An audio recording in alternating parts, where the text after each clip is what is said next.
Hello friends, welcome to with Mahi Moupiyali. সবার আগে সবাইকে জানাই happy and prosperous new year 2026 in advance. আজ 25 ডিসেম্বর। আমরা যদি দেখি ক্রিশ্চিয়ানিটির দিক থেকে জিসাসের জন্মদিন তো বটেই, তার সঙ্গে সঙ্গে আমরা যদি হিন্দুইজমের দিকেও দেখি আজ কিন্তু তুলসী পূজন। তো এইরকম একটি গুরুত্বপূর্ণ দিনে বা এইরকম একটি পুণ্যতিথি বলা যেতে পারে, প্রতিটা ভিডিওতে আমি পুণ্যতিথি কথাটাই ইউজ করি, তাই ডে বলার থেকে আমি পুণ্যতিথি কথাটাই ইউজ করছি। সেই পুণ্যতিথিতে আমি কিন্তু জানুয়ারি 2026 তোমাদের কেমন যেতে পারে, যাদের জন্ম যে কোনো মাসের 1 তারিখ থেকে শুরু করে 31 তারিখ পর্যন্ত, এবং যারা যারা নিজেদের প্রপার ডিওবি জানেন না তাদের জন্য সেই বিষয়ে রিডিং নিয়ে চলে এসেছি। এবারে এই রিডিংটা তোমরা তোমাদের লাইফের 5টা ইম্পর্টেন্ট সেক্টর, যে সেক্টরে রেজনেট করবে, health, wealth, career, education, relationship, সেই সেক্টরেই কিন্তু রেজনেট করাতে পারো।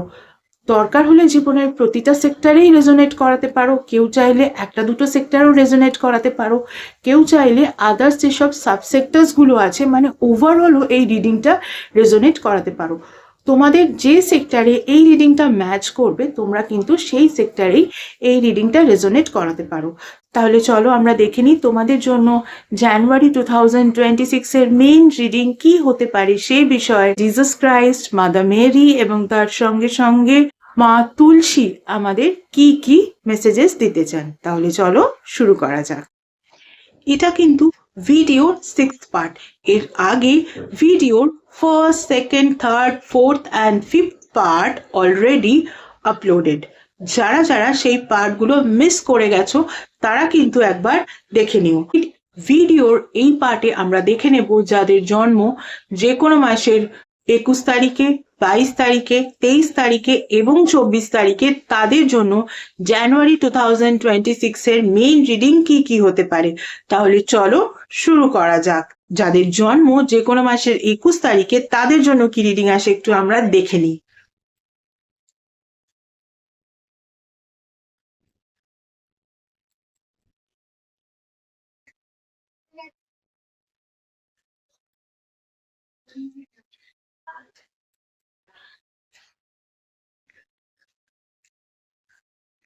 যাদের জন্ম যে কোনো মাসের 21 তারিখে তাদের জন্য যে নাম্বারগুলো ইম্পর্টেন্ট হতে পারে, নাম্বার 31 আর তার সঙ্গে সঙ্গে নাম্বার 30। দেখো, নাম্বার যখন এভাবে ডিসেন্ডিং অর্ডারে আসে তাহলে কিন্তু সেক্ষেত্রে এটা বোঝা যায় যে জানুয়ারি 2026 তোমাদের কিন্তু ওভারঅল গ্রোথ একটু কমতে চলেছে।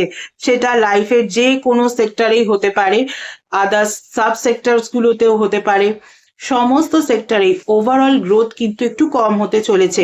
তোমাদের জন্য যে ফার্স্ট কার্ডটা আসছে সেটা হচ্ছে ওয়াই এর কার্ড এবং তার সঙ্গে সঙ্গে প্রায়োরিটিস এর কার্ড।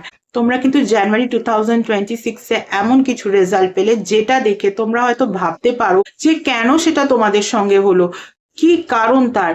তার কারণ হচ্ছে প্রায়োরিটিস। তোমরা কিন্তু তোমাদের প্রায়োরিটি গুলোকে আগে খেয়াল করোনি। প্রায়োরিটি গুলোকে খেয়াল করে যদি বিভিন্ন কাজ করতে তাহলে কিন্তু লাইফের বিভিন্ন সেক্টরে এরকম ভাবে কিন্তু রেজাল্ট তোমাদের হয়তো হতো না, মানে তোমরা যে আশাটা করেছিলে সেই রকম আশানুরূপ ফল তোমরা হয়তো পাবে না, এই রকম বিষয়টা হয়তো তোমাদের সঙ্গে ঘটতো না। তাই তোমাদের কিন্তু ডিভাইন বলছেন যা হয়ে গেছে হয়ে গেছে, বাট প্লিজ জানুয়ারি 2026 কিন্তু নিজেদের প্রায়োরিটি গুলোকে বোঝার চেষ্টা করো, সেই ওয়াইজ কাজ করো। সেই রকম ভাবে যদি নিজেদের প্রায়োরিটি না বুঝে কাজ করো তাহলে কিন্তু আবার এরকম চিন্তা হতে পারে যে কেন তোমার আশানুরূপ ফল তুমি পেলে না। তাই জানুয়ারি 2026 কিন্তু অবশ্যই তোমরা তোমাদের প্রায়োরিটি গুলোকে খুঁজে বের করো। লাইফের যে কোনো সেক্টরেই যেভাবেই তোমরা যে কাজগুলো করবে ভেবেছিলে সেটা আগে করা দরকার নাকি অন্য কাজ করা দরকার, সেই প্রায়োরিটি গুলোকে আগে খুঁজে বের করো, তারপর কিন্তু তোমরা কাজ করো। চলো এবারে যাদের জন্ম যে কোনো মাসের 22 তারিখে তাদের জন্য কি রিডিং আসে একটু আমরা দেখে নিই।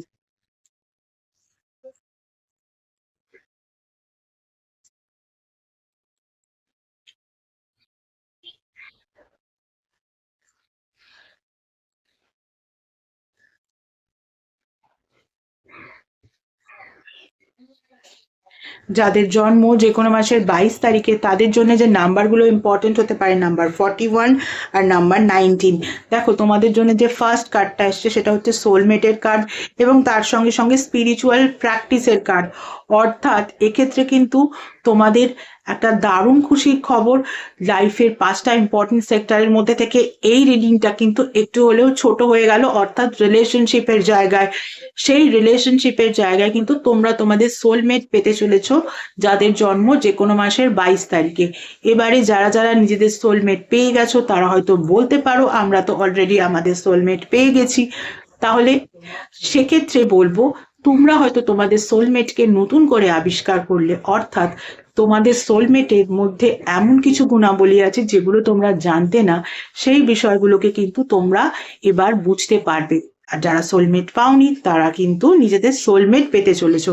তবে এক্ষেত্রে আমি বলবো সোলমেট পেতে চলেছো বলে একেবারে উচ্ছ্বাসিত হয়ে সকলকেই কিন্তু নিজের সোলমেট ভাবার দরকার নেই।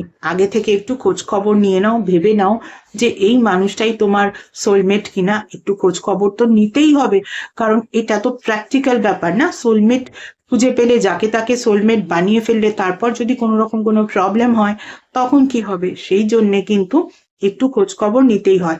এই রকম সম্পর্ক তৈরির ক্ষেত্রে কিন্তু খোঁজ খবর নেওয়া বা তার সম্পর্কে জানা খুব জরুরি। তারপর কিন্তু তাকে সোলমেট ভেবে এগো। এবারে এর সঙ্গে সঙ্গে ডিভাইন কিন্তু স্পিরিচুয়াল প্র্যাকটিসের কথাও বলেছেন। অর্থাৎ এই সোলমেট যে তোমার আসল সোলমেট কিনা, কিন্তু এক্ষেত্রে নিজের সঙ্গে আগে নিজেকে কানেক্ট করিয়ে দেখো তুমি যাকে সোলমেট ভাবছো সেই মানুষটা আদৌ তোমার সোলমেট হতে পারে কিনা। তুমি আগে নিজেকে দেখো, নিজের ভেতর থেকে ভাবো যে আদৌ এই মানুষটা তোমার সোলমেট হতে পারে তো। তারপর তুমি তার সম্পর্কে খোঁজ খবর নাও। সেক্ষেত্রে যদি পজিটিভ সিগন্যাল থাকে, সবকিছু ঠিক থাকে, কোনো রকম কোনো সমস্যা না থাকে, তাহলে কিন্তু তবে তুমি সেই রাস্তায় এগো। এটাই কিন্তু ডিভাইন তোমাদের বলতে চাইছেন। চলো এবারে যাদের জন্ম যে কোনো মাসের 23 তারিখে তাদের জন্য কি রিডিং আসে একটু আমরা দেখে নিই।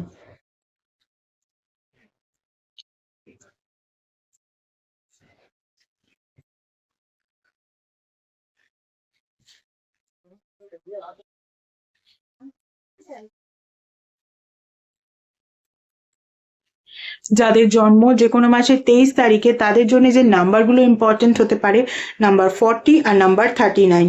দেখো নাম্বারস যখন এভাবে ডিসেন্ডিং অর্ডারে আসে সেক্ষেত্রে বলা যেতে পারে যে তোমার কিন্তু ওভারঅল গ্রোথ একটু হলেও জানুয়ারি 2026-এ কম হতে চলেছে। এবারে তোমাদের জন্য যে ফার্স্ট কার্ডটা এসছে সেটা হচ্ছে কো ক্রিয়েটের কার্ড এবং তার সঙ্গে সঙ্গে অ্যাকসেপ্টেন্সের কার্ড।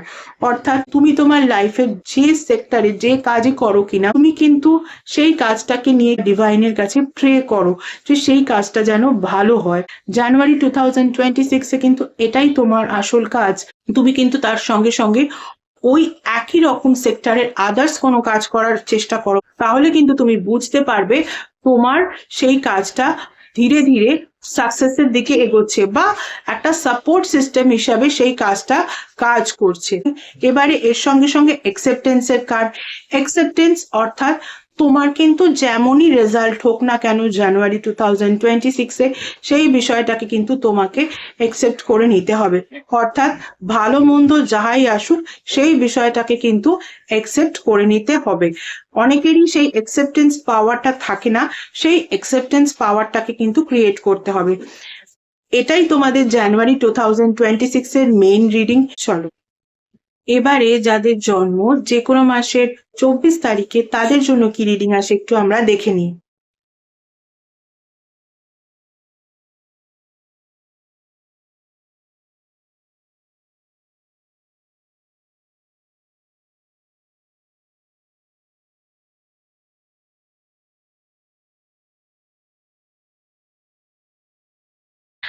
যাদের জন্ম যে কোনো মাসের 24 তারিখে তাদের জন্য যে নাম্বারগুলো ইম্পর্টেন্ট হতে পারে, নাম্বার 4 আর নাম্বার 7।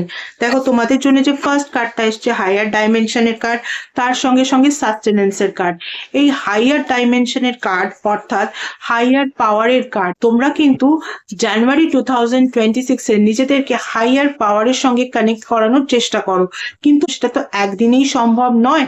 ধীরে ধীরে মেডিটেশনের মাধ্যমে তোমরা আগে তোমাদের নিজের সঙ্গে নিজেকে কানেক্ট করাও, তারপর হাইয়ার পাওয়ারের সঙ্গে বা হাইয়ার ডাইমেনশনের সঙ্গে কানেক্ট করানোর বিষয়টা আসছে।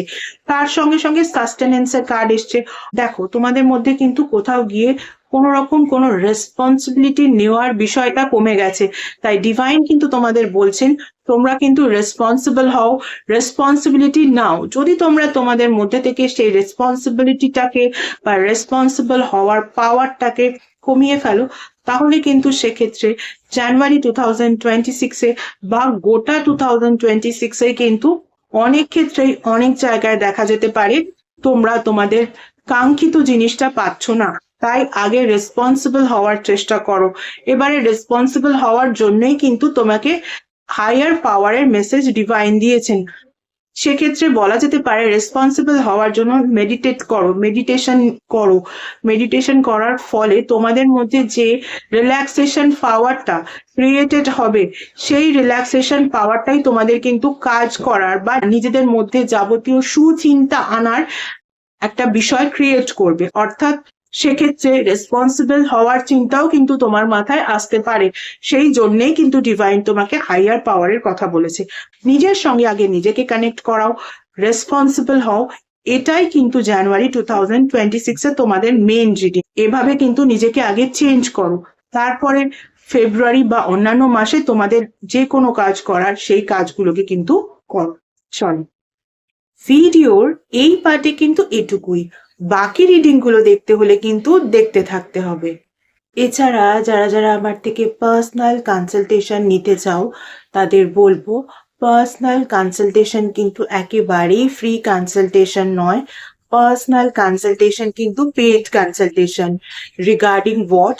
Regarding numerology, vastu, tarot reading, tarot healing, crystal healing with Reiki, healing with meditation, healing with law of attraction, healing with symbolism, astrology, palmistry, সনাতন ধর্মীয় পদ্ধতিতে স্পেল কাস্টিং, সনাতন ধর্মীয় পদ্ধতিতে মোজো ব্যাগ এবং এমন কিছু স্পেশাল রেমেডিস যেগুলো তোমাদের ওভারঅল ডিটেলস চেক করার পরেই দেওয়া যায়, এভাবে জেনারেলি দেওয়া যায় না, ইত্যাদি বিষয় আমার থেকে কনসালটেশন নিতে হলে কিন্তু স্ক্রিনে যে ইমেল আইডিটা দেখতে পাচ্ছ সেই ইমেল আইডিতে মেইল করো তোমাদের অ্যাপয়েন্টমেন্ট বুক করার জন্য। তোমাদের অ্যাপয়েন্টমেন্ট একবার বুক করা হয়ে গেলে তখন তোমাদের টাইম স্লট প্রোভাইড করে দেওয়া হবে, কল নাম্বারও প্রোভাইড করে দেওয়া হবে। যে টাইম স্লট ওয়াইজ সেই নাম্বারে কিন্তু তোমাদের কল করে নিতে হবে। এতদিন ধরে তোমরা যেভাবে আমার ফেসবুক পেজটাকে লাইক, ফলো, শেয়ার করেছো, আমার পেজে তোমাদের বন্ধুদেরকে ইনভাইট করে নিয়েছো, তাদের বন্ধুদেরকেও ইনভাইট করে নিতে বলেছো, ঠিক একই রকম ভাবে আমার ইউটিউব চ্যানেলটাকেও কিন্তু সাবস্ক্রাইব করতে হবে। পাশে থাকা বেল আইকনটাকে ক্লিক করতে হবে এবং তোমাদের বন্ধুদেরও বলতে হবে তারাও যেন আমার ইউটিউব চ্যানেলটাকে সাবস্ক্রাইব করে নেয়। আজকের মতো এটুকুই। Tata. Thank you so much.